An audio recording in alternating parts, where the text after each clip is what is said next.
ভাবো এমন একটি পাখি যে মানুষকে ভয় পেত না, যে শান্তভাবে জঙ্গলে ঘুরে বেড়াতো, কিন্তু মাত্র 100 বছরের মধ্যেই পৃথিবী থেকে চিরতরে হারিয়ে গেল। আজ আমরা জানব ডোডো পাখির অবিশ্বাস্য গল্প।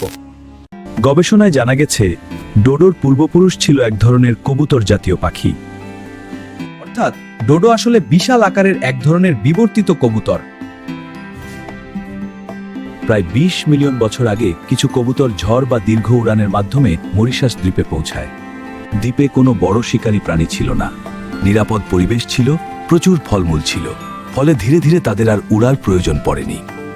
বিবর্তনের ফলে ডানা ছোট হয়ে যায়, শরীর বড় ও ভারী হয়, মাটিতে বাস করার উপযোগী হয়ে ওঠে। কারণ দ্বীপে শিকারী না থাকায় উড়ে পালানোর দরকার ছিল না। এটাকে বলে আইল্যান্ড এভলিউশন বা দ্বীপীয় বিবর্তন।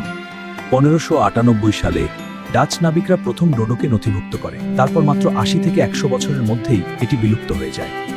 ডোডোর বাসস্থানের বৈশিষ্ট্য: ঘন উষ্ণমণ্ডলীয় বন। মরিশাসের নিচু সমতল এলাকায় ঘন বন ছিল, বিশেষ করে এবনি গাছের জঙ্গল। প্রচুর ফলমূল ও বীজ পাওয়া যেত। ডোডো ফলভোজী ছিল, তাই ফল সমৃদ্ধ বনই ছিল তার আদর্শ বাসস্থান। সমুদ্রের কাছাকাছি এলাকাতেও চলাফেরা করত, বালুকাময় ও ঝোপঝাড়যুক্ত জায়গায় বাসা বানাত, মাটিতেই ডিম দিত, কারণ উঠতে পারত না। ডোডোর সময়ে মরিশাসে বড় কোনো স্তন্যপায়ী শিকারী ছিল না। মানুষও তখনও আসেনি। এই নিরাপদ পরিবেশের কারণেই ডোডো উড়ার ক্ষমতা হারায়। মাটির ওপরই বাসা বানাত, একবারে সম্ভবত একটি ডিম দিত। সহজ শিকারে পরিণত হয় যখন মানুষ ও পশু, কুকুর, শূকর, ইঁদুর আসে। গবেষকদের ধারণা ডোডো হয়তো অনেক কবুতরের মতো একগামী ছিল, অর্থাৎ একবার জোড়া বাঁধলে একই সঙ্গীর সাথেই দীর্ঘ সময় থাকত।